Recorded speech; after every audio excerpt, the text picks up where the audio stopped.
सुप्रभातम छात्रों, मैं नरेश कुमार आप सभी का ऑनलाइन क्लासेस में स्वागत करता हूं। जैसा कि आपको पता है कि कोरोना जैसी महामारी में घर से निकलना कठिन हो गया है, इसीलिए संत कृपाल विद्यालय प्रशासन ने आपके लिए ऑनलाइन क्लासेस की सुविधाएं दी जा रही हैं, जिसके माध्यम से आपकी पढ़ाई सुचारू रूप से चल सके।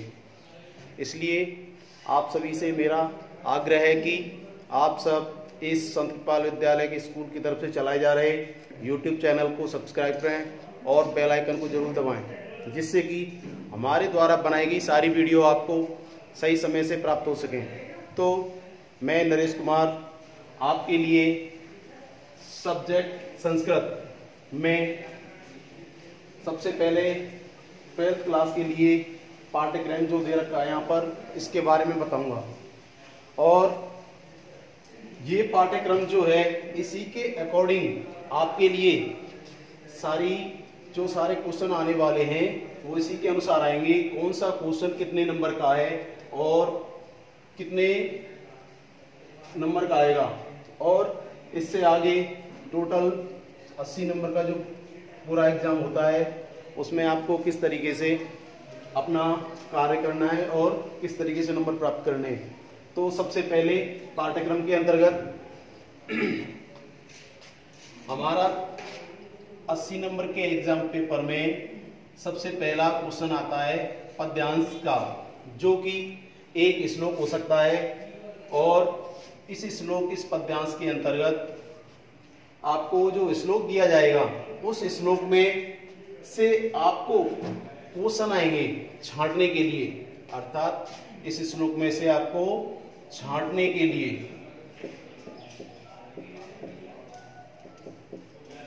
प्रश्न आएंगे।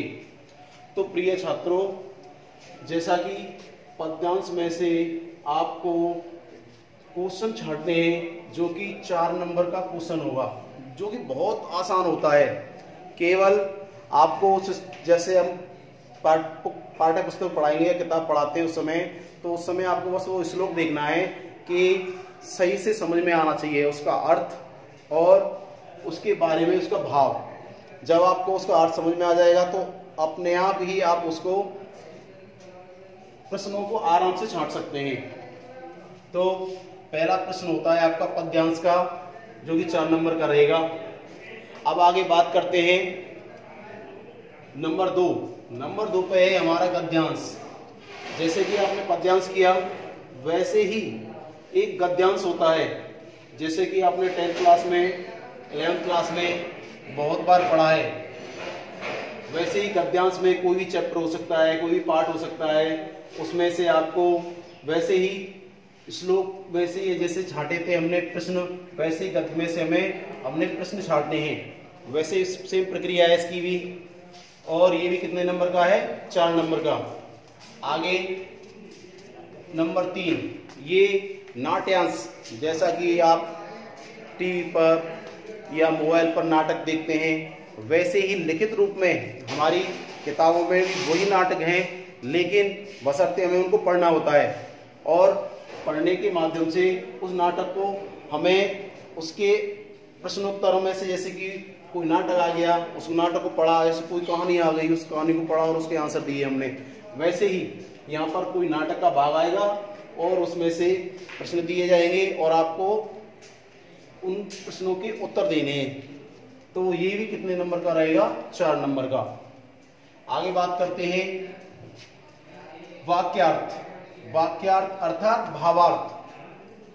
कोई भी पंक्ति आ सकती है, जैसे कि हमने बुक पढ़ी, किताब में पढ़ रहे हैं हम, तो उसमें से कोई भी श्लोक हो सकता है, श्लोक या फिर आपका गद्य, उसमें से कोई भी ऐसी मेन पंक्ति ले सकता है जो आपको उसमें से कोई भाव ऐसा निकल रहा हो कि आपकी मतलब उसमें से, जैसे कि कोई पंक्ति है रामायण की आ गई और रामायण की पंक्ति आपको कोई शिक्षा दे रही है, वैसे ही कोई शिक्षाप्रद कोई पंक्ति होती है, उस पंक्ति को वो देगा और उस पंक्ति का तुम्हें भावार्थ लिखना है, केवल भावार्थ या उसका अर्थ।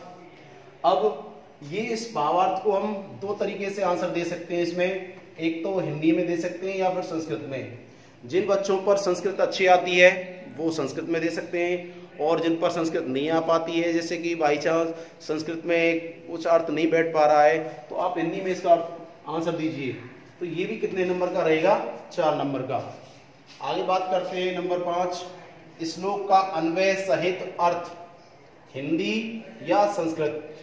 कोई भी श्लोक आएगा, जैसे कि आप श्लोक पढ़ते हैं, उसमें हम पढ़ाते थे या पढ़ाते हैं, जैसे कि कोई श्लोक पढ़ाया, श्लोक में 2 लाइनें होती हैं और बीच में ये 4 भाग होते हैं। श्लोक के कितने भाग होते हैं? 4 भाग। आपने देखा होगा बीच में ये यहाँ पर कोमा सा लगा होता है, उस कोमा से, यानी ये जो कोमा लगे होते हैं ये 4 भागों में श्लोक को बांटते हैं। हमने अर्थ कराया, मान के चलो यहाँ से अर्थ कराना स्टार्ट करा रहे हैं, तो अर्थ कराया, लेकिन कभी कभी आपने देखा होगा कि हम यहाँ से ना लेकर के कोई शब्द यहाँ से उठाया, कोई शब्द यहाँ से उठाया, कोई शब्द यहाँ से उठाया और एक अन्वय सहित एक लाइन लिख दी और तब उसका अर्थ करते हैं हम। जैसे कि 10th में आपने बहुत बार किया है, 11th में भी आपने बहुत बार किया है, वैसे ही यहाँ पर ये करना, केवल उसका अर्थ करना है अन्वय करके, उस लाइन को सही तरीके से जमा करके। अब आगे ये श्लोक का अन्वय सहित जो अर्थ करना है वो कितने नंबर का आएगा? 3 नंबर का। आगे बात करते हैं नंबर 6, इस पे आता है शब्दार्थ। शब्दार्थ आपने बगैर शब्दार्थ के हम पढ़ ही नहीं सकते हैं, वैसे ही शब्दार्थ आपको करने हैं। जैसे कि इसमें अब तक आपने किताबों में पढ़े हैं, शब्दार्थ में हिंदी या संस्कृत, शब्दार्थ सॉरी संस्कृत नहीं है, यहाँ पर इंग्लिश हो सकती है, इंग्लिश है यहाँ पे, अंग्रेजी, क्या है? अंग्रेजी। शब्दार्थ आएंगे आपके दो शब्दार्थों में से आपको एक हिंदी में इसका अर्थ लिख सकते हैं या फिर अंग्रेजी में, कोई भी शब्दार्थ हो सकता है, और उसके आप क्या तो संस्कृत में क्या फिर हिंदी में अर्थ देना है बस। और ये कितने नंबर का होगा? 2 नंबर का। इससे आगे पाठ्य पुस्तक में से आपने विशेषण विशेष्य, विलोम पद, पर्यायवाची, कर्तृपद, क्रियापद आदि, जैसे कि मैंने आपको बताया था 11th क्लास में भी पढ़ा रखा है कि विशेषण विशेष्य क्या होता है। जैसे कि हमने समास भी पढ़ा है, कौन सा? कर्मधारय समास। विशेषण विशेष्य, विशेषण क्या होता है, विशेष्य क्या होता है, और उसके बाद में विलोम पद, विलोम पद क्या होते हैं आप जानते हो। उसके बाद में पर्यायवाची अर्थात समानार्थी शब्द, एक शब्द के समान अर्थ और हो उसको विलोम शब्द कहते हैं, पर्यायवाची कहते हैं, सॉरी, क्रियापद और कर्तृपद। कर्तापद मतलब कि कर्ता की प्रधानता, यानी कर्तृपद कि कोई वाक्य दिया है उसमें कर्तृपद कौन सा है, और कोई वाक्य में दिया है कि इसमें क्रियापद कौन सा है, कि उसमें से हमें ढूंढिए जैसे कोई वाक्य है कि उसमें कर्ता कौन सा और क्रिया कौन सा, उस छांट रहे हैं केवल।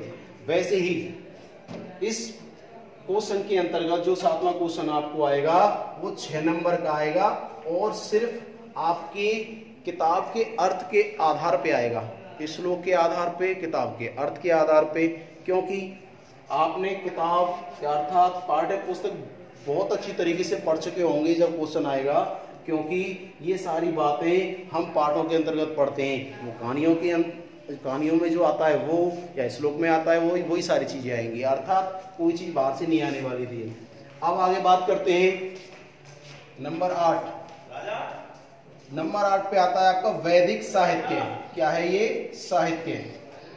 वैदिक साहित्य, वैदिक साहित्य में आपको जैसे मेरे 11th क्लास में करा चुका हूं और भी बता दिया जाएगा, अभी कराएंगे इसको, जैसे हमारा सिलेबस चलेगा तो बताएंगे इसमें।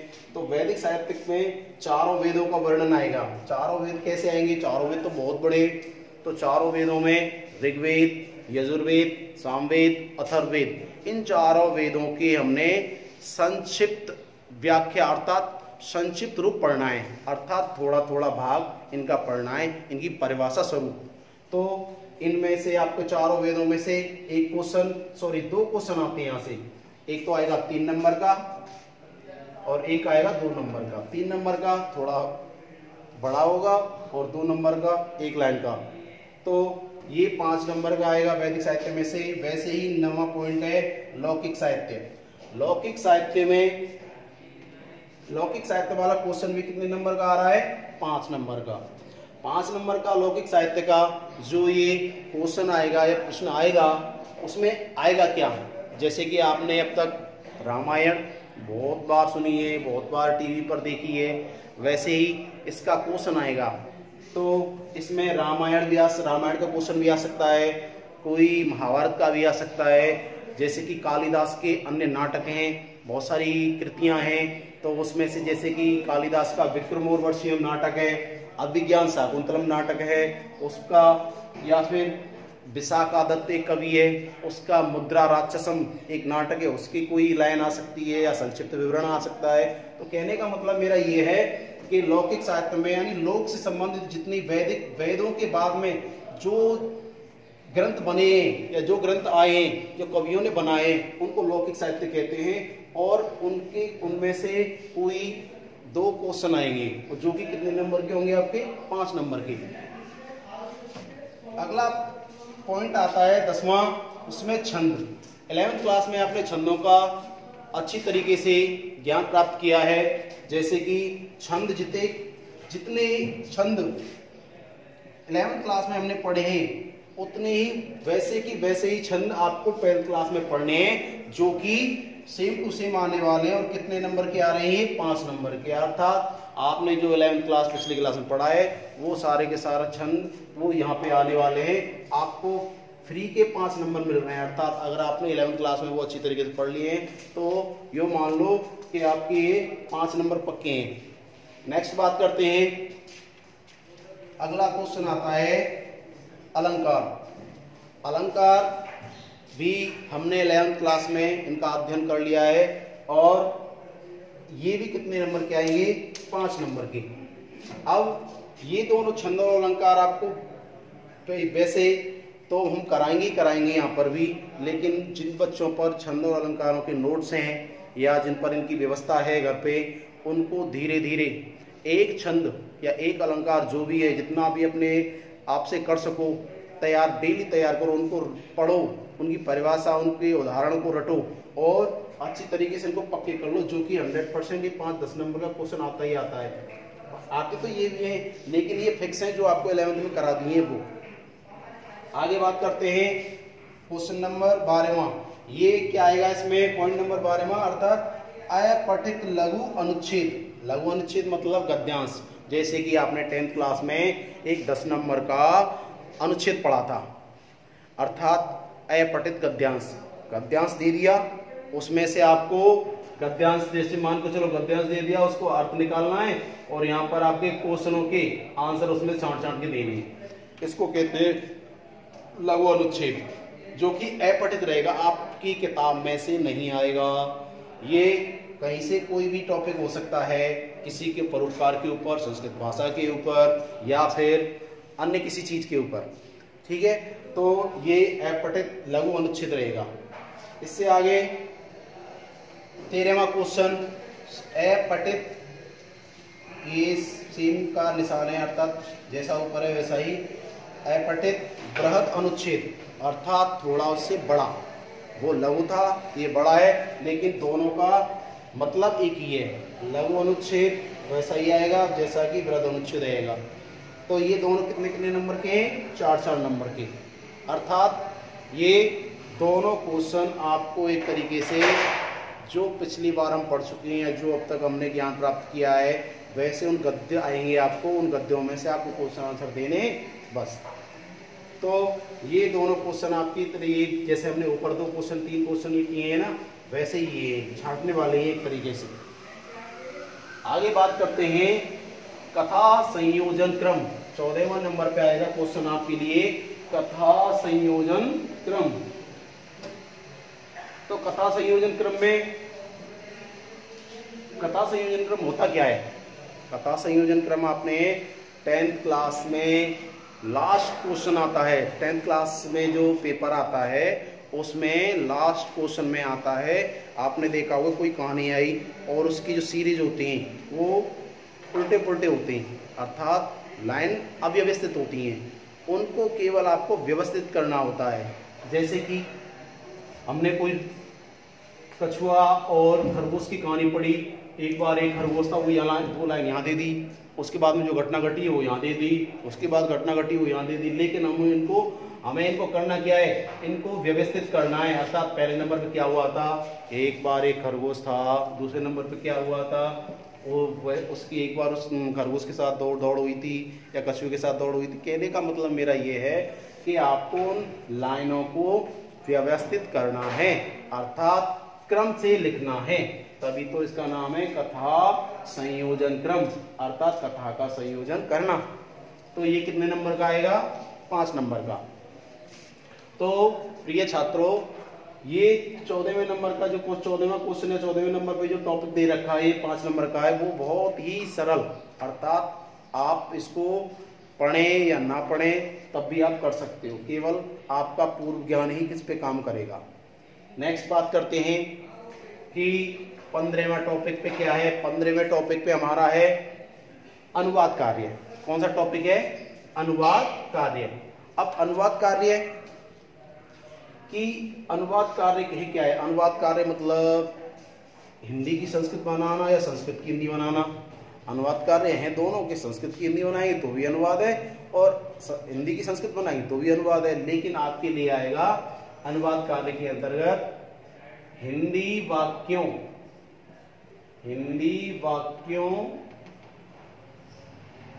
की संस्कृत बनाना, हिंदी वाक्यों की संस्कृत बनाना। तो 15वें नंबर पे जो टॉपिक है वो अनुवाद कार्य, अर्थात आपको हिंदी में वाक्य दिए जाएंगे, उनकी आपको संस्कृत बनानी है, जो कि कितने नंबर का आएगा, 5 नंबर का। तो ये भी आपने 10th 11th ये सारे आपको टॉपिक मैंने पहले करा चुका हूँ। यहाँ पर भी आपकी YouTube चैनल के जो माध्यम से क्लास चल रही है, इस पे भी आपको कराई जाएंगी, लेकिन जो नोट्स आपके पास रखे हुए हैं उनको आप पढ़ते रहें, मैं कराता रहूँगा, आपको समझाता रहूँगा। और जो भी क्वेश्चन जैसे बीच में नहीं आता है तो आप अपनी राय कमेंट बॉक्स में दें, उसमें जो भी पता चल जाएगा मुझे कि आपको क्या प्रॉब्लम है, उस प्रॉब्लम को आपको सोल्यूशन करा दिया जाएगा। तो ये टॉपिक भी कितने नंबर का है, 5। नेक्स्ट बात करते हैं 16वां टॉपिक, संधि।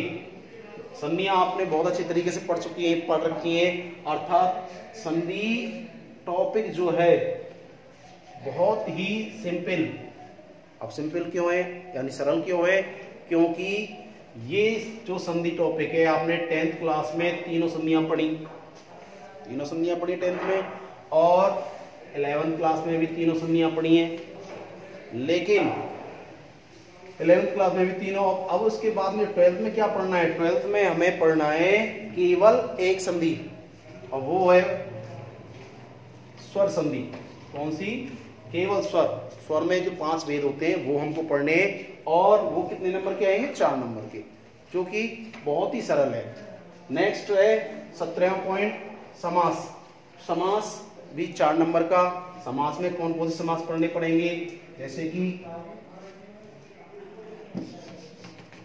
समास में अब की बात एक तो हो गया हमारा, जैसे 10th क्लास में हमने तीनों समास पढ़ रखे हैं, 10th क्लास वाले 3 वो और एक और, जैसे पहला है अविभाव, दूसरा है कर्मधारय, और तीसरा है द्वंद्व, और चौथा बढ़ जाएगा इस वर्ष बहुव्रीहि। कौन सा बढ़ गया, बहुव्रीहि। केवल 4 ये पढ़ने। नेक्स्ट बात करते हैं कारक। और कारक जो होता है, आपने कारक बखूबी वही 7 कारक हैं और वही आपके सारे सूत्र हैं, वैसे के वैसे पढ़ने। और ये कितने नंबर का है, ये भी 4 नंबर का। और लास्ट क्वेश्चन एक जैसे कि मैंने लिख रखा है यहाँ पर, कौन सा है वो, प्रश्न निर्माण। प्रश्न निर्माण भी कितने नंबर का रहेगा, 3 नंबर का। तो इस तरीके से आपके ये 80 नंबर का एग्जाम पेपर होता है, यानी कि आपका ये पेपर होगा वो 80 नंबर का, और 20 नंबर जो आपके जाएंगे वो 17 अंक के जाएंगे, कुल 100, अर्थात 100 नंबर का पेपर हो जाता है। तो ये जो मैंने सिलेबस आपको समझाया है, इतना सिंपल, इतना सरल, जो कि सारे क्वेश्चन यहाँ पे छांटने वाले, यहाँ पे भावार्थ, यहाँ पे शब्दार्थ, यहाँ पे छंद अलंकार जो फिक्स 11th क्लास में कराए वो अपठित गद्यांश छाड़ने वाले, इधर तो संधि समास हमने पढ़ी रखे हैं। तो जिन बच्चों ने संस्कृत ले रखी है वो तो बहुत अच्छी बात है, लेकिन जिन पे संस्कृत नहीं भी है वो भी इसको एक बार YouTube चैनल के माध्यम से पढ़ें और देखें और विचार करें कि संस्कृत में हम कितने नंबर ला सकते हैं, या फिर अब तक हमने जो सब्जेक्ट पढ़ी है अन्य उनमें भी कितने नंबर आए हैं। आपने 10th क्लास का रिजल्ट देखते ही हो, वहाँ पर भी रिजल्ट अच्छा रहता है, संस्कृत का सबसे अच्छे अंक दिलाती है। तो मैं भी चाहता हूँ कि ये भी अभी भी 12th क्लास में जो हम बनाएंगे स्कूल वो संस्कृत में सबसे अच्छा होना चाहिए। और जिनके विचारों में संस्कृत कहते हैं बच्चे के संस्कृत पुरानी भाषा है और हम नहीं पढ़ेंगे, ये है वो है, तो इसलिए मेरा बस मानना ये है कि अपने विचार बनाओ और YouTube चैनल के माध्यम से सारी क्लासेस लो और मेरे साथ पढ़ो। तो अगली क्लास में हम जो भी, ये तो इंट्रोडक्शन था मेरा, अगली क्लास जब भी होगी मेरी जो भी कोई टॉपिक लेंगे और उस टॉपिक को आपको क्लियर कराएंगे। धन्यवाद।